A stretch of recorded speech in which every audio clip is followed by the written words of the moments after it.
നമസ്കാരം.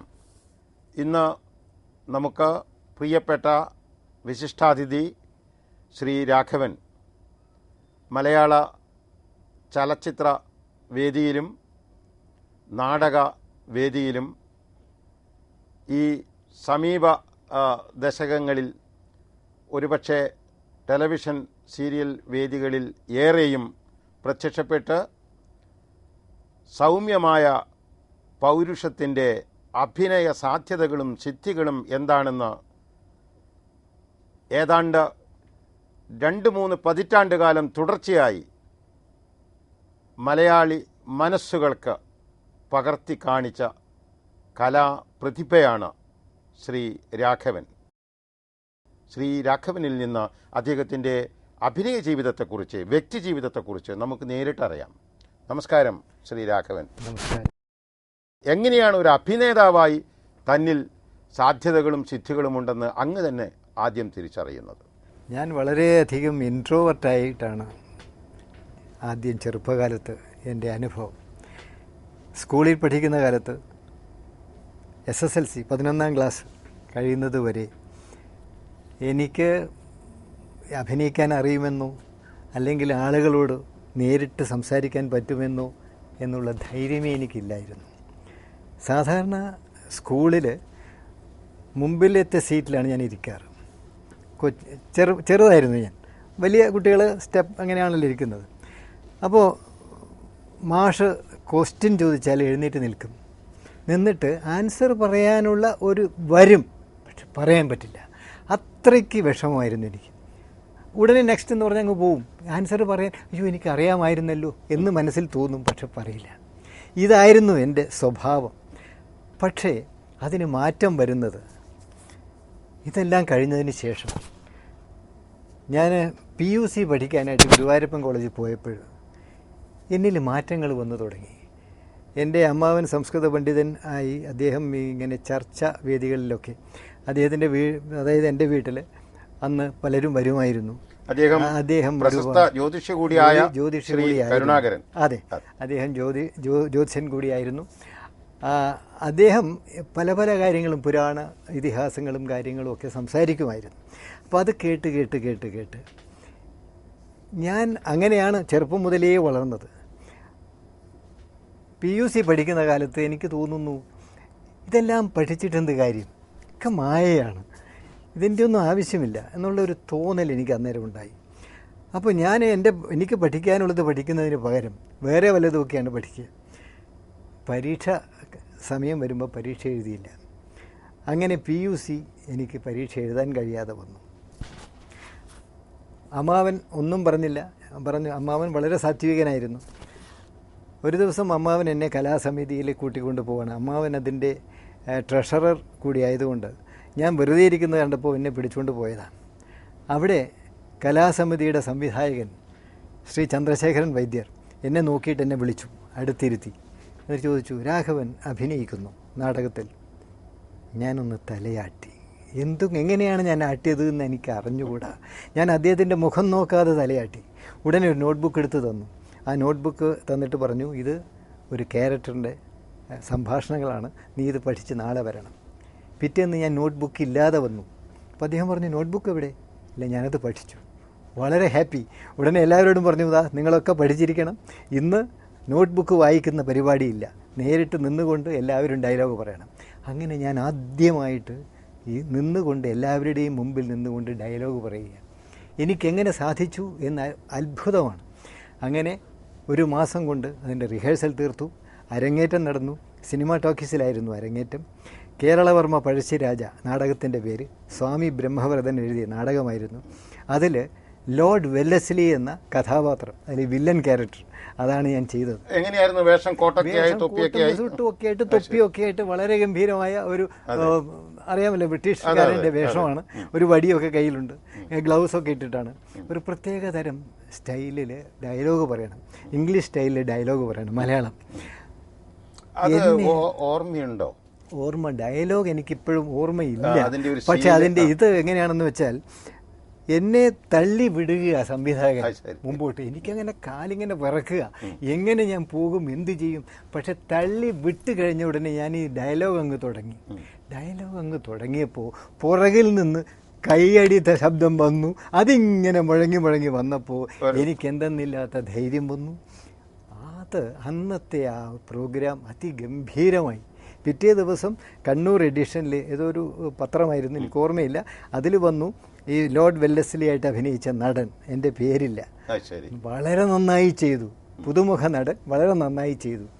അതായിരുന്നു എൻ്റെ ഒരു ഗംഭീരം, വലിയൊരു പ്രോത്സാഹനം തന്നെയായിരുന്നു, പ്രചോദനമായിരുന്നു, ഒരു വലിയൊരു പ്രോത്സാഹനമായിരുന്നു. അതിനുശേഷം അവരുടെ നാടകങ്ങളിൽ ഞാൻ അഭിനയിച്ചു. 2 വർഷം നാടകങ്ങളുമായിട്ട് നടന്നു. ഒരു 5-6 നാടകങ്ങളിൽ അഭിനയിച്ചു.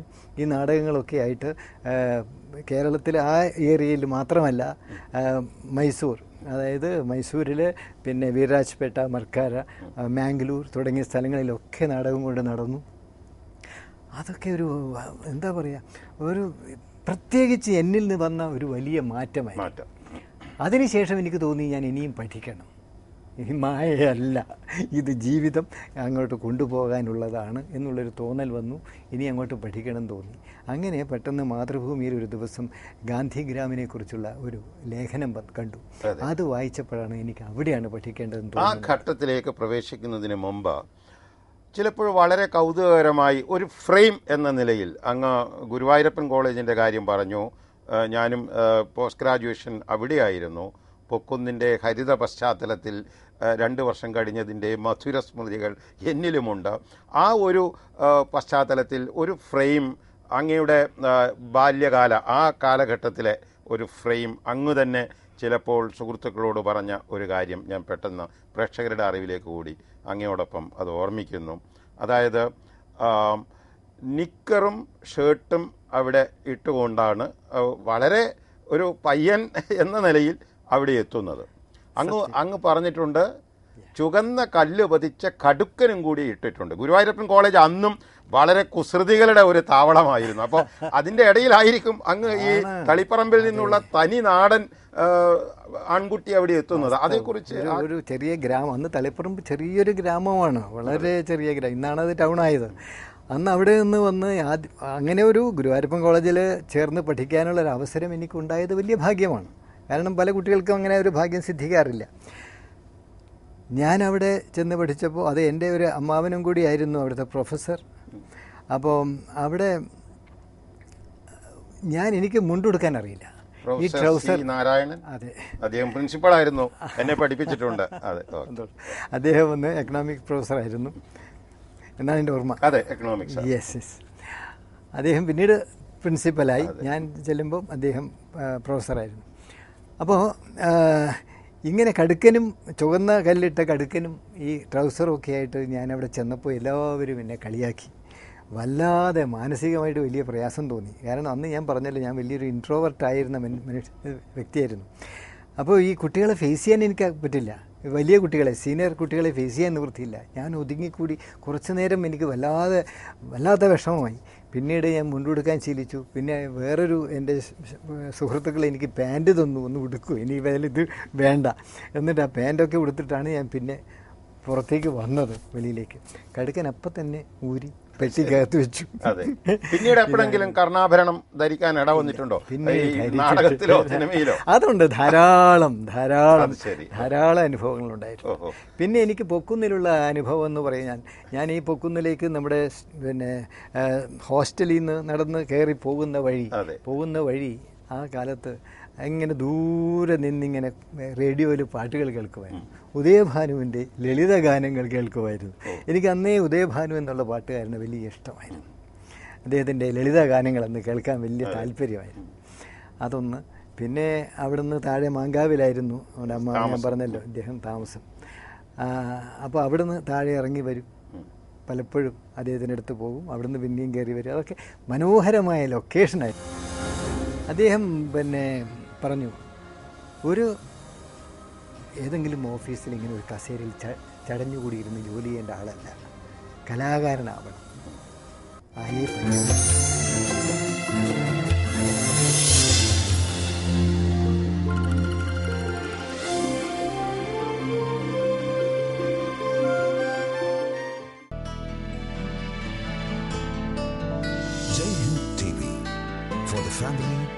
for the nation.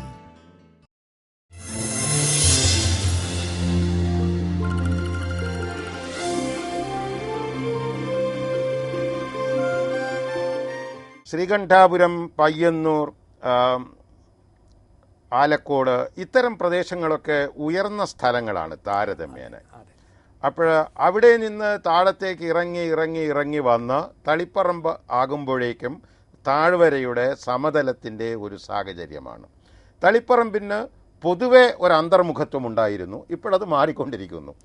അപ്പോൾ ആ തളിപ്പറമ്പിൽ നിന്ന് ഒരുപക്ഷെ കോഴിക്കോട് കോർപ്പറേഷനിൽ ഏറ്റവും ഉയർന്ന, അങ്ങനെയാണ് പൊക്കുന്നു എന്നുള്ള പേര് തന്നെ വരുന്നത്, ഗുരുവായൂരപ്പൻ കോളേജിൻ്റെ ആ ക്യാമ്പസിൽ എത്തിയപ്പോൾ ആ ഭൂമിശാസ്ത്രപരമായ ഒരു പുതിയ അനുഭവം തന്നെയായിരുന്നു അതൊക്കെ, അല്ലേ? ആണെന്ന് വേണം പറയാൻ. അത് നമ്മുടെ തളിപ്പറമ്പിന് പരിസരത്തുള്ള ആലക്കോടും അവിടെ ഇവിടെയൊക്കെ അന്ന് യാത്ര ചെയ്തിട്ടുണ്ട്, പോയിട്ടുണ്ട്, വിസിറ്റ് ചെയ്തിട്ടുണ്ട്. എന്നല്ലാതെ ഈ പൊക്കുന്നിലുള്ള ഒരു വർഷത്തെ ജീവിതം, PUC ഒരു വർഷം പഠിച്ചതിൻ്റെ ആ അനുഭവം ഒരു അനുഭവം തന്നെയായിരുന്നു. നമ്മുടെ എക്കാലത്തെയും പ്രശസ്തനായ ഗാന്ധിയൻ ഡോക്ടർ G. രാമചന്ദ്രൻ, അദ്ദേഹത്തിയല്ലേ അങ്ങ് ആദ്യം പോയി സന്ദർശിച്ചത്? അതെ. അദ്ദേഹത്തോട് അങ്ങ് പറഞ്ഞതായി കേട്ടിട്ടുണ്ട്, എനിക്കിവിടെ പഠിച്ചേ പറ്റൂ, എന്നെ ഇവിടെ ചേർത്തേ പറ്റൂ. അത്തരമൊരു ആഭിമുഖ്യം പ്രകടിപ്പിക്കാനുള്ള പ്രചോദനം എന്തായിരുന്നു? 2 വർഷത്തെ നാടക ജീവിതമായിരുന്നു. അത് ശരി. 2 വർഷത്തെ നാടക ജീവിതം കഴിഞ്ഞിട്ടാണ് ഞാൻ അങ്ങോട്ട് ചെല്ലുന്നത്. അപ്പോൾ ഞാൻ ഈ മാതൃഭൂമിയിലെ ലേഖനം വായിച്ചതിൻ്റെ പേരിൽ ഞാൻ ഉടനെ ഒരു ലെറ്റർ അയക്കുകയാണ് ചെയ്തത്, ഒരു എഴുത്ത്. എനിക്ക് ഈ സ്ഥാപനത്തിൽ പഠിക്കണമെന്നുണ്ട്, അതിന് വേണ്ട പ്രോസ്പെക്ടസും അപേക്ഷാ ഫോറവും എനിക്ക് അയച്ചു തരണം, ദയവായി അയച്ചു തരണം എന്നായിരുന്നു ഞാൻ അയച്ചത്. പക്ഷേ എനിക്ക് അപേക്ഷാ ഫോറമില്ല, പ്രോസ്പെക്ടസ് ഇല്ല, ജസ്റ്റ് ഒരു കാർഡ് വന്നു, you are selected four N interview എന്ന് പറഞ്ഞിട്ട് കാർഡ് വന്നു. അങ്ങനെ ഞാൻ ഇൻ്റർവ്യൂവിന് പോവുകയാണ് ആദ്യം. അപ്പോൾ ഇൻ്റർവ്യൂവിന് എന്നെ വിളിച്ചപ്പോൾ തന്നെ ഞാൻ അവിടെ പഠിക്കാൻ തയ്യാറായി കഴിഞ്ഞു. ഞാൻ അമ്മാവനോട് പറഞ്ഞു, ഞാനവിടെ പഠിക്കാൻ പോവുകയാണ്, ഇൻ്റർവ്യൂവിനല്ല, അതുകൊണ്ട് വേണ്ട കാര്യങ്ങളൊക്കെ ഏർപ്പാട് ചെയ്യണം. ഉടനെ എനിക്ക് വേണ്ട ഡ്രസ്സുകളൊക്കെ ഉണ്ടാക്കി തന്നു, പിന്നെ ഒരു ബെഡിൻ്റെ ഒരു കവറും തന്നു. അതുമൊക്കെ ആയിട്ട് ഒരു ട്രങ്ക് പെട്ടിയൊക്കെ ആയിട്ടാണ് ഞാൻ ചെല്ലുന്നത്. അങ്ങനെയാണ് ഞാൻ അവിടെ പോകുന്നത്. അവിടെ പോയി അദ്ദേഹത്തെയാണ് ഞാൻ ആദ്യം കാണുന്നത് ഇൻ്റർവ്യൂവിന്. അദ്ദേഹവും വേറെ 2 പ്രിൻസിപ്പലും വേറെ ആൾക്കാരും 2-3 പേരുണ്ടായിരുന്നു. പക്ഷേ ഇദ്ദേഹം മലയാളത്തിൽ എന്നോട് സംസാരിച്ചു. എനിക്കറിയില്ലായിരുന്നു അവിടെ ചെന്നാൽ എങ്ങനെയാണ്, തമിഴ്നാടാണ് എന്നൊന്നും അറിയില്ല. ഇദ്ദേഹത്തെയും എനിക്കറിയില്ല, സത്യത്തിൽ പരിചയമില്ലല്ലോ. അദ്ദേഹം ആണെന്നറിയില്ല, G. രാമചന്ദ്രനാണ് ഇദ്ദേഹം എന്നറിയില്ല, എന്നാലും വായിച്ചിരുന്നു, പക്ഷേ അദ്ദേഹത്തിൻ്റെ പടമൊന്നും കൊടുത്തിട്ടില്ല. അപ്പോൾ അത് കാരണം എനിക്ക് ആളെ അറിയില്ല. പിന്നീടാണ് മനസ്സിലായത് ഇദ്ദേഹമാണ് ഇദ്ദേഹം എന്ന് മനസ്സിലായത്. പക്ഷെ അദ്ദേഹം പറഞ്ഞു, അദ്ദേഹം ഒന്ന് ചിരിച്ചു എന്നുള്ളത് ഞാനിത് പറഞ്ഞപ്പോൾ. എന്നിട്ട് പറഞ്ഞു, ഏതായാലും സെലക്ഷൻ കിട്ടിയാലും 1 മാസം കഴിഞ്ഞ് ക്ലാസ് ആരംഭിക്കും, അതുകൊണ്ട് ഏതായാലും സെലക്ഷൻ തരാം, പോയിട്ട് വരും എന്ന് പറഞ്ഞപ്പോൾ ഞാൻ പോകുന്നില്ല, എനിക്കത് കൊണ്ടുവന്നിട്ടുണ്ട്, ഞാൻ 1 മാസം ഇവിടെ തന്നെ താമസിക്കാം, അതിന് വേണ്ട സൗകര്യം തരണം. അത് പൊട്ടിച്ചിരിക്കുകയായിരുന്നു അദ്ദേഹം, അത്ഭുതമായിട്ട്. അങ്ങനെയാണ് ഞാൻ അവിടെ 4 വർഷം പഠിച്ചത്. അതെ.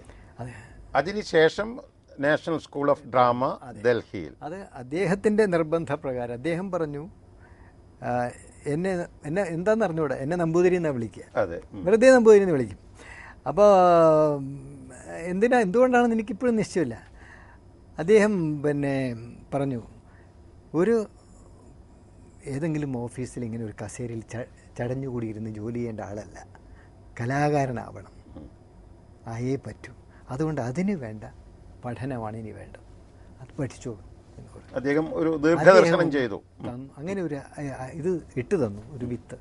ഉടനെ ഞാൻ മറ്റു ക്ലാസ്മേറ്റ്സും സംസാരിച്ചപ്പോൾ അവരെല്ലാവരും ആദ്യം പറഞ്ഞത് പൂന ഫിലിം ഇൻസ്റ്റിറ്റ്യൂട്ട് പോകാം എന്നായിരുന്നു.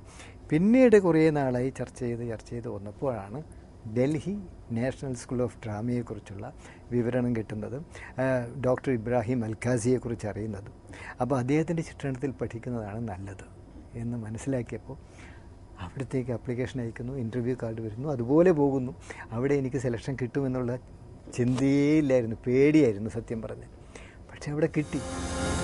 ഞാൻ പറഞ്ഞു, ഈ ഒരു കഥാപാത്രം ചെയ്യണമെങ്കിൽ വളരെയധികം എക്സ്പീരിയൻസ് ഉള്ളൊരു നടൻ തന്നെ വേണം ചെയ്യാൻ. രാഘവന് ചെയ്യാൻ പറ്റും. എനിക്ക് ഷോക്കായിരുന്നു അത് കേട്ടപ്പോൾ.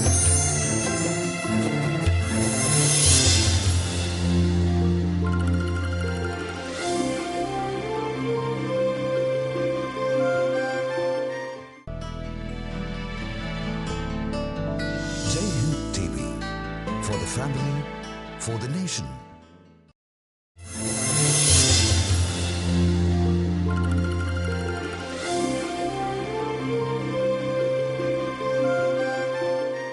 നമ്മുടെ നാടക ചലച്ചിത്ര ചരിത്രത്തിൻ്റെ ഒരു വിശാല സ്ഥലിയിൽ ഒരു നിമിഷം നമ്മൾ ശ്രദ്ധയൂന്നിയാൽ ചവിട്ട് നാടകങ്ങളുടെ ഒരു കാലഘട്ടം, സംസ്കൃത ജടിലമായ ചവിട്ട് നാടകങ്ങളുടെ കാലഘട്ടം, പിന്നീട് ചരിത്ര ഇതിവൃത്തങ്ങളുടെ അങ്ങ് തന്നെ പറഞ്ഞ കേരളവർമ്മ പഴശ്ശിരാജയെക്കുറിച്ചുള്ള നാടകം, പിന്നീട് സാമൂഹികമായ ഇതിവൃത്തങ്ങൾ എടുത്തുകൊണ്ടുള്ള നാടകം. പക്ഷേ എങ്കിലും ഒരുപാട് ഘോഷങ്ങൾ, വലിയ ഉച്ചത്തിലുള്ള ശബ്ദങ്ങൾ, പിന്നെ ചിലപ്പോൾ നൃത്തപ്രധാനമായ ഏതാനും രംഗങ്ങൾ, ഹാർമോണിയം തുടങ്ങിയ ഉപകരണങ്ങളുടെ അകമ്പടിയോടുകൂടിയുള്ള തകർത്തിയ കുറച്ച് 2-3 പാട്ടുകൾ, ഇതൊക്കെയായിരുന്നു അന്നത്തെ നാടകത്തിൽ. പക്ഷേ അഭിനയത്തിൻ്റെ സൂക്ഷ്മതലങ്ങളിലേക്കും അതിൻ്റെ ഭാവതലങ്ങളിലേക്കുമുള്ള മാറ്റം ഒരുപക്ഷെ 50കൾക്ക് ശേഷമാണ് നമ്മുടെ നാടകങ്ങളിൽ കൂടുതൽ വന്നത് എന്ന് തോന്നുന്നു. അതിൽ നിന്ന് സിനിമയിലേക്ക് ഞാനിത് പറയാൻ കാരണം, ശ്രീ രാഘവൻ, അങ്ങയുടെ സാന്നിധ്യം മലയാള അഭിനയ ചരിത്രത്തിൽ, നേരത്തെ നമ്പൂതിരി എന്ന് ഡോക്ടർ രാമേന്ദ്രൻ അങ്ങയെ വെറുതെ സംബോധന ചെയ്തിരുന്നു എന്ന് പറഞ്ഞല്ലോ. അങ്ങയുടെ രൂപം തന്നെ ഭാവവും ഭാവം തന്നെ രൂപവുമായ ഒരു അദ്വൈതാവസ്ഥയുണ്ട് അങ്ങയുടെ വ്യക്തിത്വത്തിൽ. അത് ഒരുപക്ഷെ നമ്മുടെ അഭിനയ ലോകത്തിൽ ഒരു പ്രത്യേക പ്രതീക ധർമ്മം നിർവഹിക്കുവാനും അങ്ങേക്ക് അവസരങ്ങൾ ധാരാളം നൽകിയിട്ടുണ്ടാകും, അങ്ങ് തന്നെ തിരഞ്ഞെടുത്ത അവസരങ്ങൾ. ശ്രീ രാഘവൻ, അങ്ങ് എങ്ങനെ വിലയിരുത്തുന്നു അഭിനേതാവ് എന്നുള്ള രീതിയിൽ അങ്ങയുടെ സംഭാവനകളെ? വിനയം കൊണ്ട് പറയാൻ ബുദ്ധിമുട്ടുണ്ടാകും, പക്ഷേ അങ്ങയുടെ ഒരു ഓർമ്മ പുതുക്കൽ പോലെ. സംഭാവനകൾ എന്ന് പറയാനൊന്നും പറ്റില്ല. കാരണം അങ്ങനെ സംഭവിക്കലാണ്. അതായത് നമ്മൾ സംഭാവന എന്ന് പറയുമ്പോൾ സംഭാവന നൽകുന്നത് പോലെയുള്ളൊരു തോന്നൽ നമുക്കുണ്ടാകുന്നു. പക്ഷെ അതങ്ങനെയല്ല. നമുക്ക് നമ്മുടെ കഴിവ് നമുക്ക് എത്രത്തോളം പ്രദർശിപ്പിക്കാൻ കഴിയും എന്നത് പലപ്പോഴും നമ്മൾ തന്നെ അറിയാറില്ല. അത് ചിലപ്പോൾ കൂടി വരുന്നതാണ്, എല്ലാം സാഹചര്യത്തിലൂടെ കൂടി വരുന്നതാണ്. എനിക്ക് എൻ്റെ അനുഭവം പറയുകയാണെങ്കിൽ, ഞാൻ സിനിമയിൽ വന്നതിന് ശേഷം, സിനിമയിൽ അഭിനേതാവായതിനു ശേഷം, കായൽക്കരയിൽ കഴിഞ്ഞു. കന്നഡ പടത്തിൽ ശ്രീ GV അയ്യർ എന്നെ ഹീറോ ആയിട്ട് അഭിനയിപ്പിച്ചു. അത് കഴിഞ്ഞപ്പോൾ വീണ്ടും മലയാളത്തിൽ വീട്ടുമൃഗം, അമ്മയെന്ന സ്ത്രീ തുടങ്ങി കുറേ പടങ്ങൾ എനിക്ക് കണ്ടിന്യൂസ് ആയിട്ട് വന്നു. അതിലൊക്കെ ഞാൻ അഭിനയിച്ച് ഒരു 1.5 വർഷം 2 വർഷം ഏകദേശം 1.5 വർഷം കഴിഞ്ഞപ്പോഴാണ് ഞാൻ ആലോചിക്കുന്നത്, ശ്രീ രാമു കാര്യാട്ട്, നമുക്ക് സൗത്ത് ഇന്ത്യക്ക് തന്നെ ഗോൾഡ് മെഡൽ വാങ്ങിത്തന്ന ശ്രീ രാമു കാര്യാട്ട്, അദ്ദേഹം എന്നോട് പറയുകയുണ്ടായി, മദ്രാസിൽ രാഘവൻ വരികയാണെങ്കിൽ എന്നെ വിളിക്കാൻ മറക്കരുത്, എന്നെ കാണണം എന്ന് അദ്ദേഹം പറഞ്ഞിരുന്നു. ചെമ്മീനിൻ്റെ പ്രീവ്യൂ ഷോ അന്ന് ഡൽഹിയിൽ ഞാൻ പഠിക്കുന്ന കാലത്ത് അവിടെ നടന്നപ്പോൾ വിജ്ഞാൻ ഭവനിൽ വെച്ച് അദ്ദേഹത്തെ പരിചയപ്പെടാനുള്ള ഭാഗ്യമുണ്ടായി. അദ്ദേഹം അന്ന് എന്നോട് പറഞ്ഞു, മദ്രാസിൽ വന്നാൽ എന്നെ കാണണം, എന്നെ വിളിക്കണം. ഇത് ഞാൻ ഓർക്കുന്നത് ഈ 1.5 വർഷം കഴിഞ്ഞ് കുറേ പടങ്ങൾ അഭിനയിച്ചതിന് ശേഷമാണ്. പെട്ടെന്ന് എനിക്ക് ഓർമ്മ വരുന്നു, ഞാൻ ഉടനെ ടെലിഫോൺ ഡയറക്ടറി മറിച്ച് നോക്കി ഇദ്ദേഹത്തിൻ്റെ നമ്പർ കണ്ടെടുത്ത് ഉടനെ വിളിക്കുകയാണ്. വിളിച്ചപ്പോൾ അദ്ദേഹം പറഞ്ഞു, രാഘവൻ എവിടെയുണ്ട്? ഞാൻ പറഞ്ഞു, ഞാൻ ഇന്ന് കടയിൽ നിന്ന് വിളിക്കുകയാണ്. ഉടനെ അവിടുന്ന് ഒരു ടാക്സി പിടിച്ചിങ്ങോട്ട് പോരൂ, ഇതാണ് സ്ഥലം എന്ന് പറഞ്ഞു തന്നു. ഞാൻ ടാക്സി പിടിച്ചു, ഉടനെ ചെന്നു. അദ്ദേഹം മേശയുടെ ഒരു വലിയ മേശ, അതിനടുത്ത് ഇതുപോലെ ആടുന്നൊരു കസേരയിൽ ഇങ്ങനെ ഇരിക്കുക, ബുൾഗാനിയും താടിയും തടവിക്കൊണ്ട് ഇങ്ങനെ ഇരിക്കുക. കൈ കാണിച്ചു, എന്നോട് മിണ്ടിയില്ല, ഇരുന്നു. എന്നെ നോക്കുന്നു ഇടയ്ക്കിടയ്ക്ക്, പിന്നെ എവിടെയെങ്കിലും ഇങ്ങനെ ആലോചിച്ചുകൊണ്ടിരിക്കും. അത് കഴിഞ്ഞ് കുറേ നേരം നിശബ്ദത. അത് കഴിഞ്ഞ് കുറേ സ്ക്രിപ്റ്റിൻ്റെ പേപ്പേഴ്സ് അവിടെ കിടപ്പുണ്ട്. അതിൽ നിന്ന് ഒരു പേപ്പർ എടുത്ത് എൻ്റെ കൈ തന്നു, ഇതൊന്ന് വായിച്ചു നോക്കൂ. അതിൽ മുരളി എന്ന കഥാപാത്രം, അതെങ്ങനെയുണ്ടെന്ന് പറ. ഇതാണ് ആദ്യത്തെ ഡയലോഗ്. ഞാനത് വായിച്ചിട്ട് ആ കഥാപാത്രം ചെയ്യാൻ ആരായിരിക്കും നന്നായിരിക്കുക? ഇതാണ് ചോദ്യം. ഞാൻ പറഞ്ഞു, ഈ ഒരു കഥാപാത്രം ചെയ്യണമെങ്കിൽ വളരെയധികം എക്സ്പീരിയൻസ് ഉള്ളൊരു നടൻ തന്നെ വേണം ചെയ്യാൻ. എക്സ്പീരിയൻസ് വേണം. ഒന്നാമത് ഒരു എറൂഡൈറ്റ് ആയിട്ടുള്ളൊരു ക്യാരക്ടറാണ്, വളരെയധികം ജീനിയസ് ആയിട്ടുള്ളൊരു ക്യാരക്ടറാണ്, ഒരുപാട് പഠിച്ച അറിവും വിവരവും ഒക്കെ ഉള്ളൊരു ക്യാരക്ടറാണ്. അതൊരു സാധാരണ ആരെങ്കിലും ചെയ്താൽ പോരാ എന്ന് പറഞ്ഞപ്പോൾ അദ്ദേഹം ഇങ്ങനെ നോക്കി, ഇങ്ങനെ ഒന്ന് കണ്ണിങ്ങനെ അങ്ങോട്ടും ഇങ്ങോട്ടും ഓടിച്ചു. പിന്നെ എന്നെ നോക്കി, രാഘവന് ചെയ്യാൻ പറ്റുമോ? എനിക്ക് ഷോക്കായിരുന്നു അത് കേട്ടപ്പോൾ. ഞാൻ ഉടനെ പറഞ്ഞു ചെയ്യാം.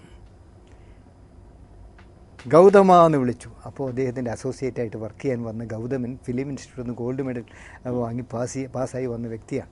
പറഞ്ഞു, ഇതാ നാഷണൽ സ്കൂൾ ഓഫ് ഡ്രാമയിൽ നിന്ന് പാസ്സായിട്ട് വന്നതാണ്, രാഘവനാണ് നമ്മുടെ മുരളി ചെയ്യാൻ പോകുന്നത്. വെരി ഗുഡ് എന്ന് പറഞ്ഞു. ഉടനെ വെരി ഗുഡ് എന്നുള്ള വാക്ക്. ചിത്രത്തിൻ്റെ പേര് അഭയം. അഭയം, രാമു കാര്യാട്ട് സാറിൻ്റെ അഭയം. അതിൽ ഗൗതമൻ എന്ന് വർക്ക് ചെയ്യാൻ വന്നതാണ്. പിന്നെ ഞാൻ ഗൗതമൻ്റെ കൂടെ ഇരിക്കുക. ഈ ക്യാരക്ടറിനെ കുറിച്ച് എങ്ങനെ ഞങ്ങൾ ഡിസ്കഷനും പഠനമാണ് പിന്നെ അതിനെക്കുറിച്ച്. അങ്ങനെ ഒരാഴ്ച കഴിഞ്ഞിട്ട് അതിൻ്റെ ഷൂട്ടിങ്ങാണ്. പിന്നെ അദ്ദേഹത്തിൻ്റെ ഓഫീസിൽ വെച്ച് തന്നെയായിരുന്നു ഷൂട്ടിംഗ്. U Rajagopal camera. അതവിടെ നടക്കുമ്പോൾ ഗൗതമൻ മുമ്പിൽ നിൽക്കും, കാര്യാട്ട് സാർ തുടങ്ങും, ഇത് ഡിസ്കഷനാണ്. ഞാൻ ഒരു ഡയലോഗ് പറഞ്ഞ് ഇങ്ങനെ നോക്ക്. ചിലപ്പോൾ ഡയലോഗൊന്നും ഉണ്ടാവില്ല, ആക്ഷനായിരിക്കും. ആ ആക്ഷൻ എത്രത്തോളം വേണം എന്നുള്ളത് കൺട്രോൾ ചെയ്യും. ഗൗതമൻ അവിടെ നിന്ന് കൺട്രോൾ ചെയ്യുമായിരുന്നു. ശോഭന പരമേശ്വരൻ നായർ അദ്ദേഹമായിരുന്നു പ്രൊഡ്യൂസർ, നിർമ്മാതാവ്. ഞാൻ പറഞ്ഞു വന്നത്, അതിലെ ആ കഥാപാത്രം അതിമനോഹരമായി എന്ന് എല്ലാ പത്രങ്ങളും പുകഴ്ത്തി. ഈവൻ കോഴിക്കോടൻ പോലും എന്താ പറയുക, ഒരു വാധോരണി എന്ന് പറയുന്നത് പോലെ അദ്ദേഹം അങ്ങനെ വളരെ ഗംഭീരമായിട്ടങ്ങ് എഴുതി. മാതൃഭൂമിയിൽ ഗംഭീരമായിട്ട് എഴുതി. അത്ഭുതം തോന്നി എനിക്ക് പോലും. അതിനെല്ലാം കാരണക്കാരൻ ആ ഗൗതമനും കാര്യാട്ട് സാറുമായിരുന്നു. പക്ഷെ ഇതൊക്കെ എൻ്റെ സംഭാവനയല്ല. അതിലാണോ മഹാകവി ജി ശങ്കരക്കുറുപ്പ്? അതെ, ജി ശങ്കരക്കുറുപ്പിൻ്റെ കവിതകളായിരുന്നു കൂടുതലും. അത് കടിച്ചാൽ പൊട്ടാത്ത വാക്കുകളൊക്കെ, അയ്യോ ഒന്നും പറയണ്ട. അത് നമ്മുടെ ദക്ഷിണാമൂർത്തി സ്വാമി അദ്ദേഹം അത് മ്യൂസിക് ചെയ്ത് അതിമനോഹരമായ ഗാനം. ശ്രാന്തമംബരം നിദാഘോഷ്മള സ്വപ്നാക്രാന്തം താന്തം ആരബ്ധ ക്ലേശ രോമന്തം മമ സ്വാന്തം തൃപ്തസാഗര എന്നൊക്കെയാണ് തുടങ്ങുന്നത്. അതെ, അത് അതിമനോഹരമായ ഇണം കൊടുത്ത് മനോഹരമായ പാട്ടായിരുന്നു. പക്ഷേ നിർഭാഗ്യം എന്ന് പറയട്ടെ, ഇന്ന് ആ പടം ഇല്ല. അതിൻ്റെ നെഗറ്റീവ് കത്തിപ്പോയി. അപ്പം അത് പ്രിൻ്റ് പോലും ഇല്ല. തീർച്ചയായും ഈ നാഷണൽ ഫിലിം ആർക്കൈവ്സിൻ്റെ ഒക്കെ സംവിധായകന്മാർ അത് അവർ ശ്രദ്ധിച്ചില്ല എന്നുള്ളതാണ് അതിൻ്റെ കാരണം. അവർ ശ്രദ്ധിക്കാതെ വിട്ടു.